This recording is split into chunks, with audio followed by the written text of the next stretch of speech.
আসসালামু আলাইকুম। এই ভিডিওতে আমরা দেখব কিভাবে নিভা কয়েন ট্রান্সফার করতে হয়। তো নিভা কয়েন ট্রান্সফার করার জন্য আপনারা সর্বপ্রথম আপনাদের যে নিভা কয়েন অ্যাপসটি রয়েছে আপনারা সেই নিভা কয়েন অ্যাপসের মধ্যে চলে যাবেন। আমি চলে আসলাম নিভা কয়েন অ্যাপসের মধ্যে। এখানে আসার পর আপনারা এইখান থেকে দেখতে পাচ্ছেন যে হোম, এই যে দেখতে পাচ্ছেন বাম সাইডে হোম নামের একটি বাটন রয়েছে। এই হোম বাটনের উপর ক্লিক করে দেবেন। ক্লিক করে দেওয়ার পর এইখানে আপনাদের বেশ কতগুলো নিচের দিকে দেখতে পাচ্ছেন ইন্টারফেস চলে আসছে। এবার এইখান থেকে আপনাকে কয়েনগুলো ট্রান্সফার করতে হবে। আমার অ্যাকাউন্টে কিন্তু অলরেডি 510 কয়েন রয়েছে। আমি এই কয়েনগুলো এখন আপনাদেরকে ট্রান্সফার করে দেখাবো। আপনারা যখন এই কয়েনগুলো অন্যদের কাছে সেল করবেন তখন কিন্তু এই প্রসেসে আপনারা এই কয়েনগুলো ট্রান্সফার করে আপনারা কিন্তু ইনকাম করতে পারবেন।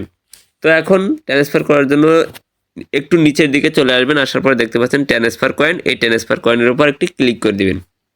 ক্লিক করে দেওয়ার পরে উপরে দেখতে পাচ্ছেন টার্গেট ইউজার, এর ডান সাইডে দেখতে পাচ্ছেন একটি সার্চ বাটন রয়েছে।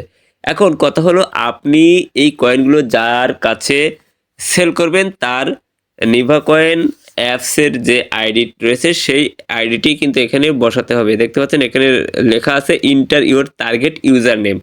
তো সেই ইউজার নেম অথবা আইডি নাম্বারটা এখানে বসাতে হবে। তো আমি আমার আরেকটি নিভা কয়েন অ্যাপসের মধ্যে এটিকে ট্রান্সফার করব। এখন এখানে আমি সেই আইডি নাম্বারটি বসিয়ে দিব। তো আমি আমার Nibha coin apps account user নেমটা এখানে বসিয়ে দিলাম। তারপরে এই সার্চ বাটনে ক্লিক করে দিব। সার্চ বাটনে ক্লিক করার সাথে সাথে নিচের দিকে দেখতে পাচ্ছেন আমার সেই অ্যাকাউন্টটি এখানে চলে আসছে। এবার আমি এখানে এই অ্যাকাউন্টের উপর ক্লিক করব।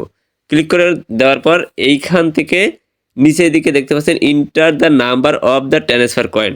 আমি এখানে কত কয়েন ট্রান্সফার করব। তো আমার অ্যাকাউন্টে যেহেতু 510 কয়েন আছে তো আমি এখান থেকে 510 কয়েনই ট্রান্সফার করে দেবো। তো আমি এখানে 510 কয়েন লিখলাম। লেখার পর এখানে দেখতে পাচ্ছেন ট্রান্সফার কয়েন। এই ট্রান্সফার কয়েনের উপর ক্লিক করে দিবেন। ক্লিক করার পর দেখতে পাচ্ছেন আমার কয়েনগুলো কিন্তু এখন ট্রান্সফার হয়ে গিয়েছে। দেখেন ট্রান্সফার কয়েন সাকসেসফুল ট্রান্সফার লেখা আছে। আর উপরে দেখতে পাচ্ছেন আমার কয়েনগুলো কিন্তু এখন আর নাই। এখানে দেখতে পাচ্ছেন এই যে দেখুন আমার এখানে যে কয়েন ছিল সেই কয়েনগুলো কিন্তু এখন ট্রান্সফার হয়ে গিয়েছে। তো দেখতে পাচ্ছেন আমার কয়েনগুলো কিন্তু এখন নাই। আশা করি বুঝতে পারছেন কিভাবে নিভা কয়েন ট্রান্সফার করতে হয়। ভিডিওটি যদি ভালো লাগে অবশ্যই আমাদের ভিডিওটি লাইক এবং কমেন্ট করবেন। আর চ্যানেলটি সাবস্ক্রাইব করা না থাকলে অবশ্যই আমাদের চ্যানেলটি সাবস্ক্রাইব করবেন। আর ভিডিওটি আপনাদের কাছে কেমন লেগেছে অবশ্যই কমেন্টের মাধ্যমে জানাবেন। ধন্যবাদ সবাইকে।